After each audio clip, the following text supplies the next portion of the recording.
Lisa Grant rubbed her tired eyes and stared at the screens around her. The night shift on monitoring station Sentinel was always quiet. Most of the time she just watched empty space and listened to the soft hum of machines. 3 years of this job, and she had never seen anything exciting happen. She picked up her coffee cup and took a sip.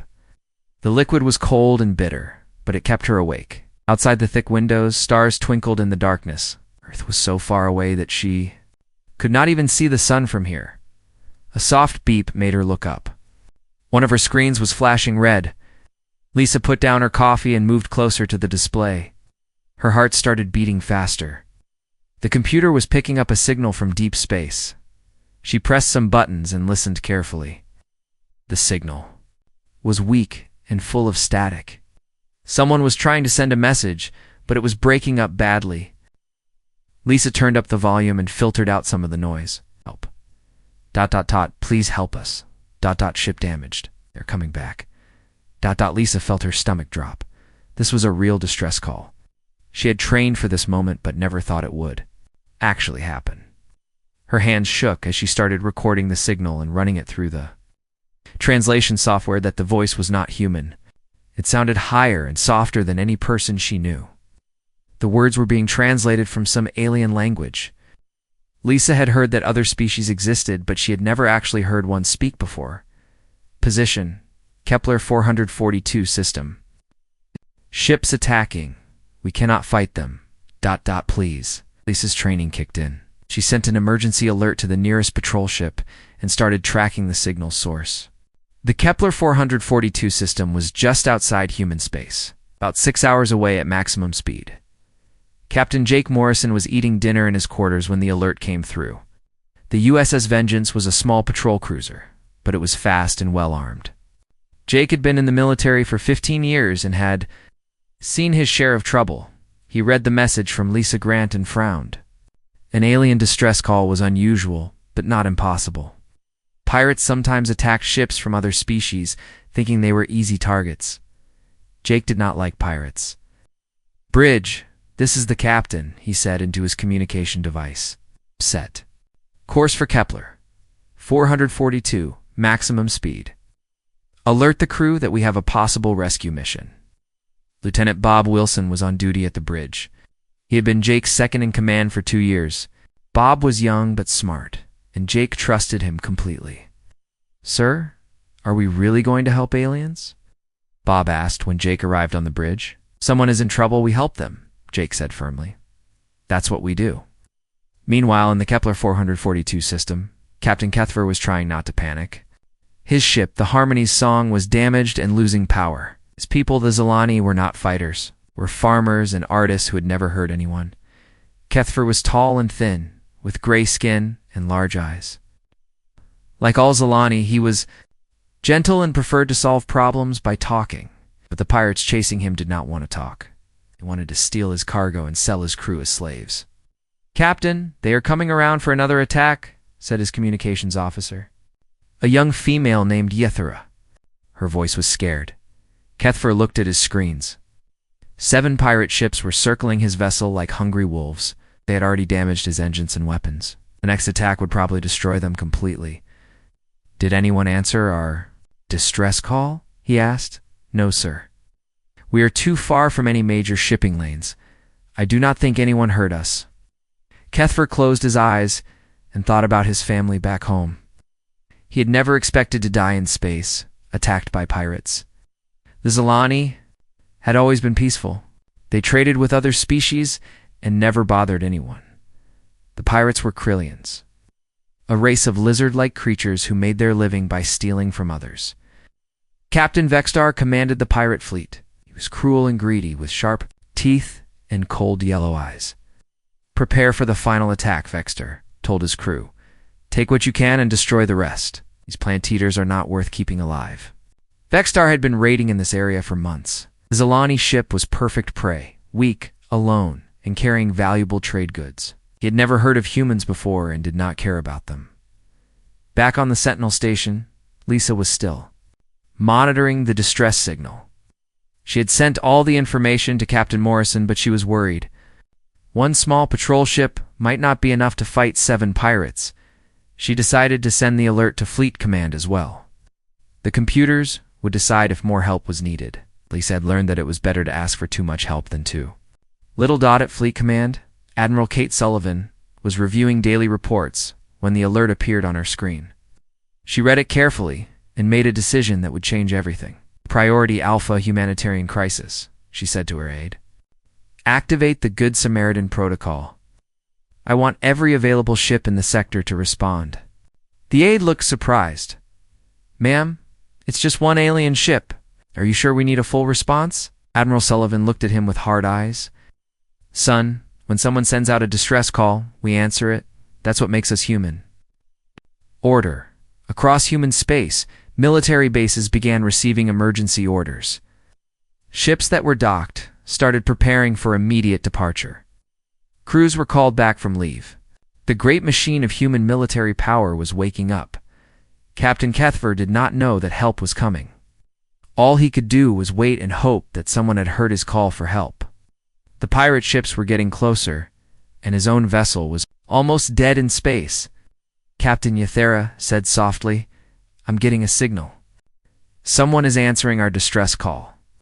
Kethver felt hope for the first time in hours. Who is it? They say they are humans, sir. One ship, but they are coming fast. Kethver had heard of humans before. They were supposed to be warriors from a dangerous world. But one ship against 7 seemed impossible. Still, any help was better than none. He just hoped they would arrive in time. Admiral Kate Sullivan stood in the command center of Fleet Headquarters. The large room was full of screens showing ship positions across human space. Red lights were flashing as emergency protocols activated. She had been in the military for 25 years, but she still felt excited when a big operation began.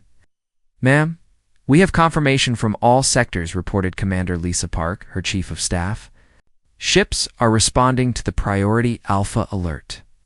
Kate nodded and looked at the main display. Small blue dots were moving across the star map, all heading toward the same destination.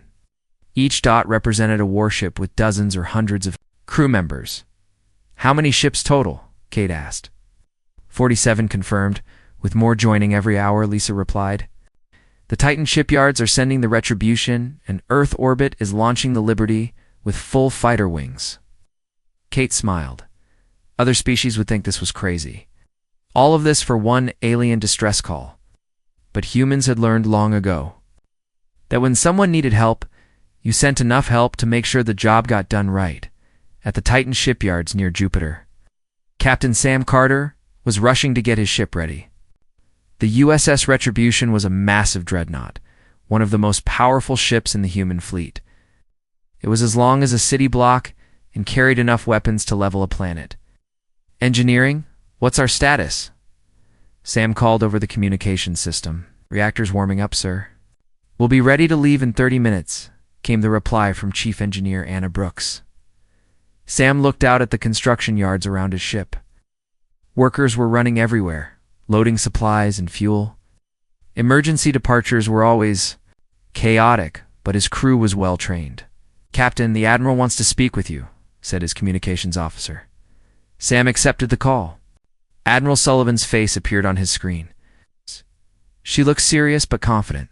You'll be commanding the heavy units in this operation. I want you to make sure those pirates understand what happens when they attack innocent civilians. Understood. Admiral, the Retribution will be ready. Good? And Sam, remember that we're there to help, not to conquer. Show them our strength, but also show them our honor. Meanwhile, at Earth's orbital shipyards, Commander Amy Thompson was preparing the carrier USS Liberty for departure. The ship was huge, designed to carry fighters and support ships into battle. Amy had commanded carriers for 8 years and knew how to use them effectively. Flight deck, report status, she ordered. All fighters loaded and ready, ma'am. 2 full wings. 144 aircraft total, replied Flight Chief Danny Murphy. Amy was proud of her pilots. They trained constantly and were among the best in the galaxy. Each fighter was fast and deadly, piloted by someone who had spent years learning how to fight in space. From Mars, 3 destroyers were already on their way. These ships were smaller than the Retribution, but they were fast and heavily armed. Captain Bill Hayes commanded the lead destroyer at USS Determination. He had fought pirates before and knew how dangerous they could be. "Sir, we're receiving tactical data on the enemy," reported his weapons officer, Lieutenant Carol Adams. "7 ships, probably Krillian raiders." Bill frowned. Krillians were known for being cruel and aggressive. They attacked weak targets and showed no mercy to their prisoners. This made Bill angry, because he believed strongly in protecting innocent people. "Update our weapons systems. I want to be ready for anything." General Rick Barnes was at Marine Corps headquarters, coordinating ground forces. Even though this was a space battle, he was sending assault ships full of Marines in case boarding. Actions were needed. "Colonel Frank Miller, your battalion is assigned to the USS Storm. Your job is to board any pirate ships that surrender and secure prisoners," Rick told his senior Marine officer. Frank was a big man with 20 years of combat experience. His Marines were tough soldiers who specialized in fighting in space and on hostile planets. "Sir, what if they don't surrender?" Frank asked. "Then you won't need to board anything," Rick replied grimly. Dr. Rachel Adams was leading a team of medical personnel to the rescue site. She commanded 3 hospital ships filled with doctors, nurses, and medical equipment. Rachel had served in combat zones before and knew that rescue operations could be dangerous. "Make sure we have supplies for treating alien injuries," she told her staff. "We don't know what kind of biology we're dealing with." Her team was excited about the chance to help another species. Human medical technology was very advanced, and they were confident they could save lives. Admiral Tony Rodriguez was coordinating intelligence and logistics from Strategic Command. His job was to make sure all the ships had the information they needed and that supplies were delivered on time. "I want full tactical scans of the target system," he ordered his staff. "Find out everything we can about those pirates." Within hours, human spy satellites and reconnaissance drones were heading toward Kepler 442. The military machine was working perfectly, gathering information and preparing for battle. Back in the Kepler 442 system, Captain Vexstar was still circling the damaged Zelani ship. His reptilian crew was getting impatient. Wanted to finish the attack and claim their prize. "Captain, we're detecting some kind of signal coming from outside the system," reported his sensor operator. Vexstar looked at his screens but didn't see anything unusual. "Probably just background noise. Continue the attack." He had no idea that dozens of human warships were racing toward him at maximum speed. To him, this was just another easy raid against weak prey. Captain Kethfer was still hiding in his damaged ship, hoping the human vessel would arrive soon. His crew was scared, and some of them were injured from the pirate attacks. "Captain, the human ship is still 6 hours away," Yathara reported. "I don't think we can last that long." Kethfer tried to stay calm for his crew, but he was worried. 2. The pirates would attack again soon, and his ship could not take much more damage. What he didn't know was that the single human patrol ship was just the beginning. Behind it, the largest rescue fleet in galactic history was approaching at full speed. The humans were coming, and they were bringing everything they had. Captain Jake Morrison sat on the bridge of the USS Vengeance as his ship dropped out of faster-than-light travel. The Kepler 442 system appeared on his screens, and he could immediately see the problem. 7 pirate ships were surrounding one small alien vessel. "Sir, the alien ship looks badly damaged," reported Lieutenant Bob Wilson, reading hull breaches and power failures. Jake studied the tactical display. The pirates had spread out in a hunting formation, taking their time. With their prey, they looked confident and relaxed, like they had done this many times before. "Open a channel to the alien ship," Jake ordered. A moment later, a strange voice came through the speakers. The translation software was working, but the voice still sounded very different from human speech. "Human vessel, this is Captain Kethfer. Of the Harmonies song? We are grateful you came, but there are 7 of them. You should save yourself." Jake smiled grimly. "Captain Kethfer, this is Captain Morrison. Hold tight. Help is on the way." What Jake didn't tell the alien captain was that he could already see the first wave of reinforcements arriving. 3 destroyers dropped out of hyperspace behind him, followed by a cruiser and 2 frigates. Captain Vextar noticed the new arrivals on his sensors.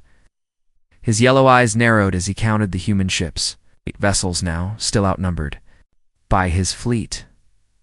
But something felt wrong. These ships looked different from the usual merchant vessels he attacked.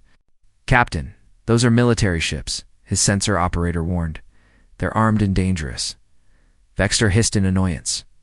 Military escorts sometimes protected valuable cargo, but they usually ran away when faced with superior numbers. He had never seen humans fight before, so he wasn't worried. "Signal the fleet.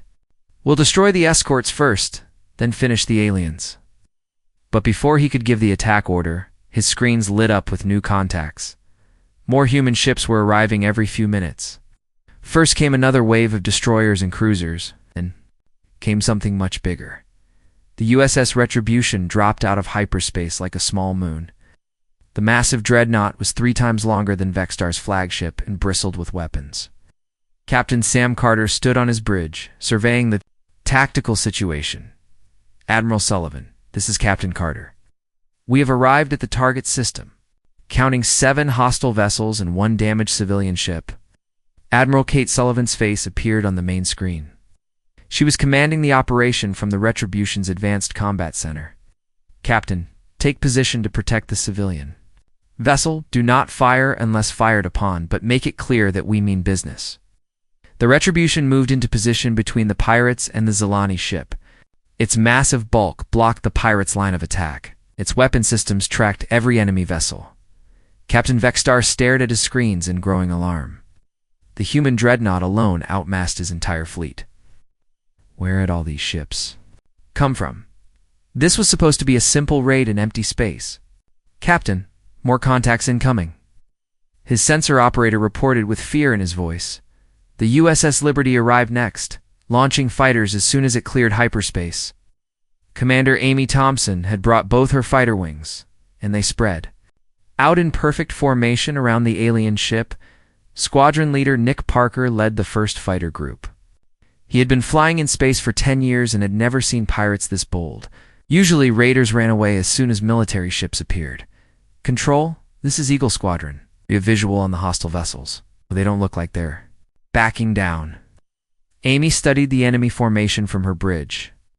"Eagle Squadron, maintain protective formation around the civilian ship. Do not engage unless they attack first." More ships kept arriving. The assault ship USS Storm appeared with Colonel Frank Miller's Marines aboard. 3 more destroyers jumped in from different directions. Hospital ships took positions well back from the combat zone, ready to help with rescue operations. Captain Kethfer watched in amazement from his damaged bridge. He had sent 1 small distress call, and the humans had responded with what looked like an entire fleet. His large eyes grew even wider as he counted the ships surrounding his vessel. "How many human ships are out there now?" he asked his communications officer. The young Zilani female checked her sensors several times before answering. "I count 37 ships, Captain, and more are still arriving."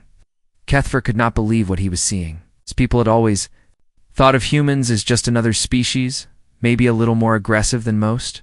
But this response was beyond anything he had imagined. Admiral Sullivan opened communications on all frequencies, speaking to both the pirates and the alien ship. "This is Admiral Kate Sullivan of the United Earth Fleet. All hostile vessels will cease aggressive actions immediately and withdraw from this system. This is your only warning." Her voice was calm and professional, but there was steel beneath the words. She had seen too many innocent people hurt by pirates, and she was tired of it.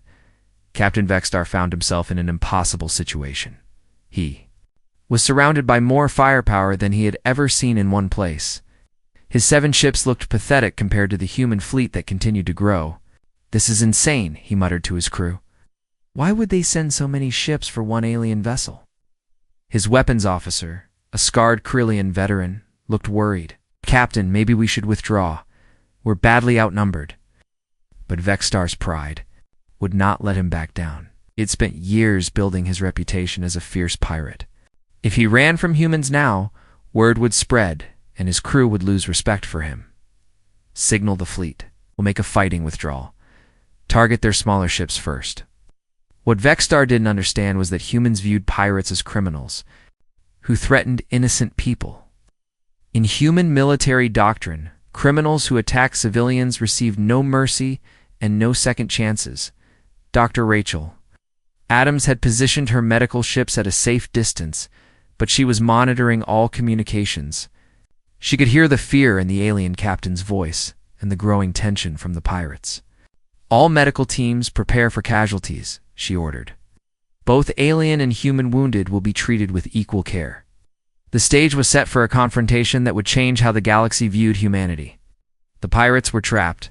The aliens were amazed, and the humans were ready to show why no one should threaten innocent people in their presence. The tension in space was thick enough to cut with a knife. Captain Vextar made the worst decision of his life. Instead of retreating, he decided to fight. His reptilian brain told him that humans were just another weak species, despite the evidence in front of him. "All ships, attack Formation Delta," he commanded his fleet. "Target their smallest vessels. We'll punch through their line and escape." His 7 pirate ships began moving toward what looked like the weakest part of the human formation. Vextar chose to attack 3 destroyers that seemed isolated from the main fleet.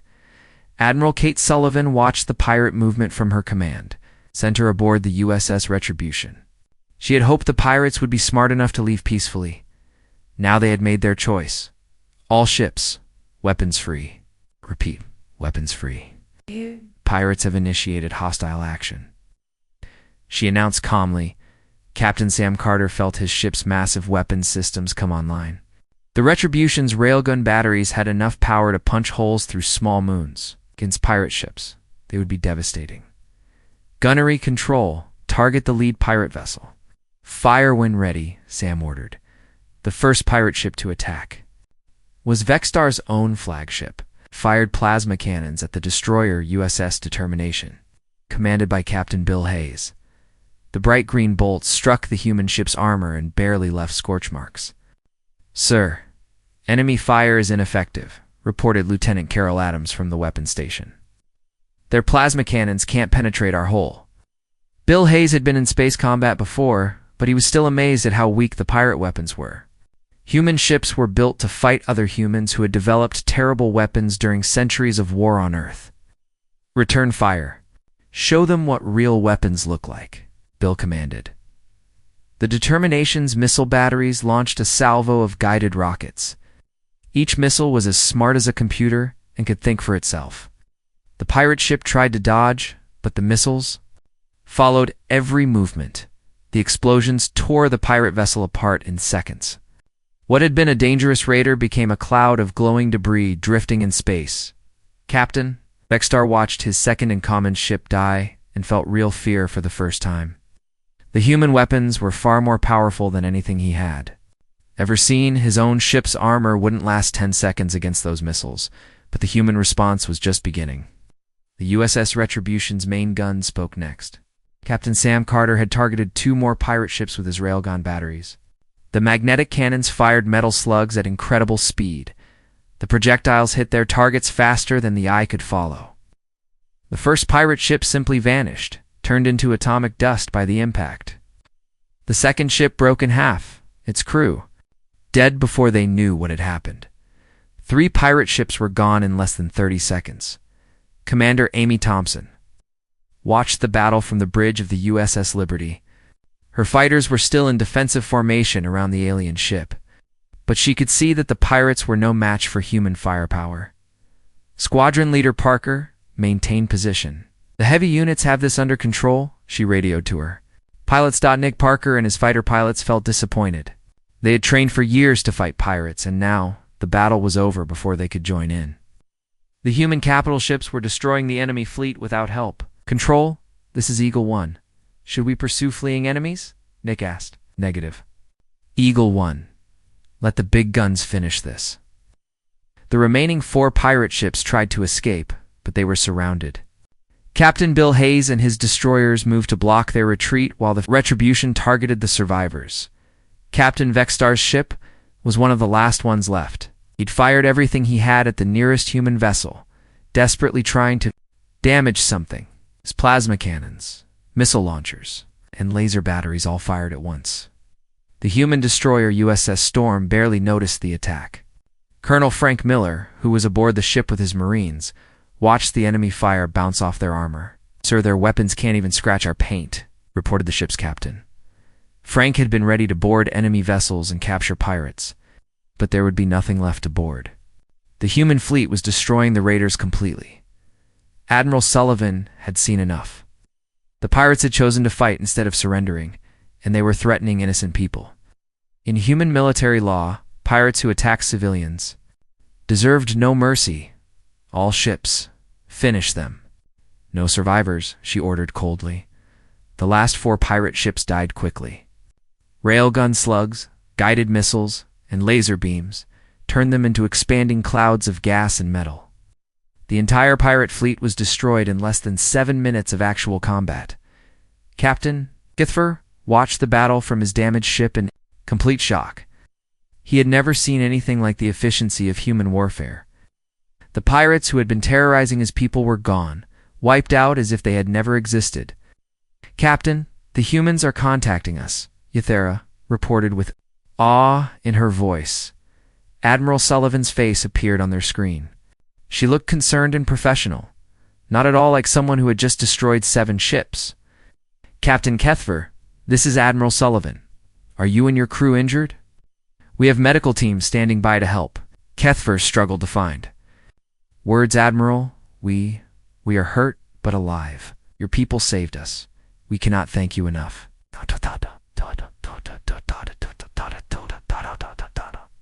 "Captain, we're just glad we got here in time." Dr. Rachel Adams was already preparing her medical teams. Her hospital ship moved closer to the alien vessel, and shuttles loaded with doctors and medical supplies launched immediately. "Be careful with the alien physiology," she warned her teams. "Don't know how their bodies work." Within minutes, human medical teams were aboard the Zalani ship. They worked quickly and efficiently to save lives and repair damage. Dr. Adams was amazed at how fragile the aliens were compared to humans. "Their bones are like glass," she told her staff. "Handle them very gently." Meanwhile, human engineers were examining the damage to the alien ship. Chief Engineer Anna Brooks led a team from the Retribution to help with repairs. "Their technology is interesting," she reported to Captain Carter. "Very advanced in some ways, but they never developed military applications." The human fleet began to disperse as the emergency ended. Some ships continued on patrol, while others returned to their bases. The rescue operation had been a complete success. Captain Kethver found himself surrounded by humans who were working to save his ship and his crew. These were the same people who had just destroyed 7 pirate vessels without breaking a sweat. "Admiral Sullivan," he said over the communication channel, "why did you send so many ships for us?" Kate Sullivan smiled. "Captain, when someone calls for help, we answer. That's what humans do." Kethver realized he was seeing something new in the galaxy. These humans were not just warriors. They were protectors, willing to use overwhelming force to defend innocent people. The battle was over, but the consequences were just beginning.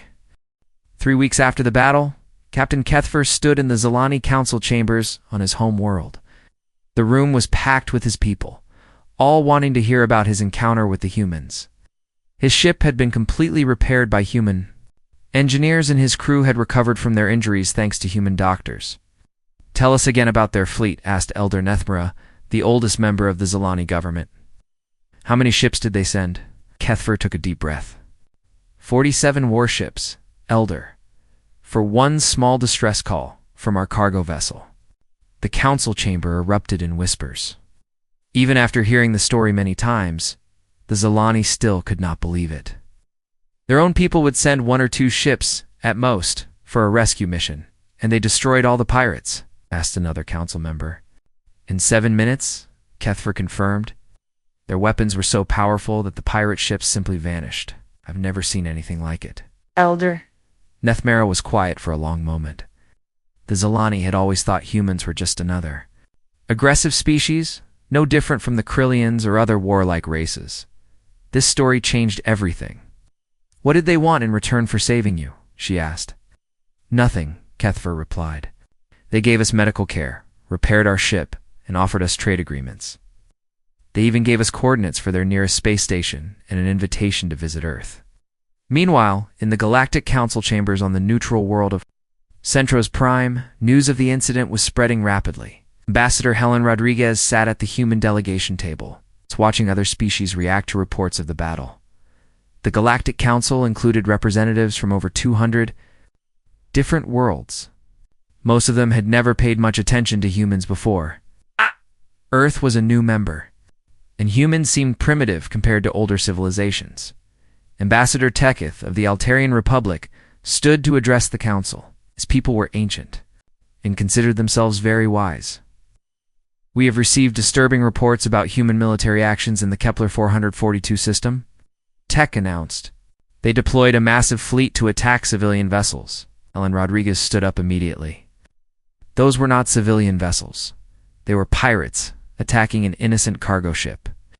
Even so, Teketh continued, the human response was completely disproportionate. 47 warships to rescue one alien freighter. This shows dangerous military thinking. Helen looked around the chamber at hundreds of alien faces. Some looked concerned, others seemed frightened. She realized that many species saw human military power as a threat rather than protection. Council members, she said calmly, the response was standard humanitarian protocol. When someone calls for help, we help them. The size of our response ensures that the job gets done right. A representative from the vegan trade union spoke next. Ambassador Rodriguez, your people destroyed 7 ships completely. Why not capture them instead?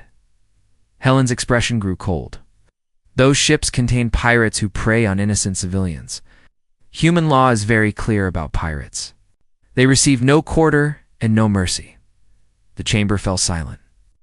Most galactic civilizations preferred to capture criminals and rehabilitate them.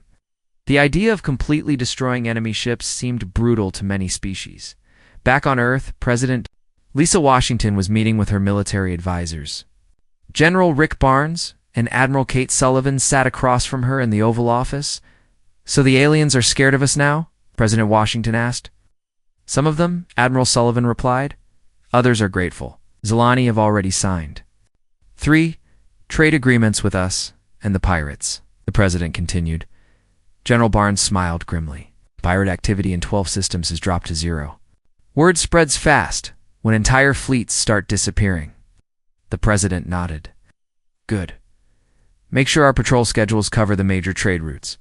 I want everyone to know that attacking innocent ships in our area is a very bad idea.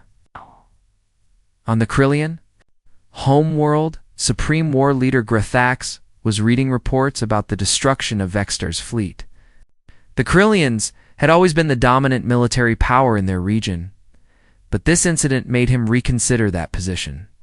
How many ships did the humans lose? He asked his intelligence chief. None, Supreme Leader.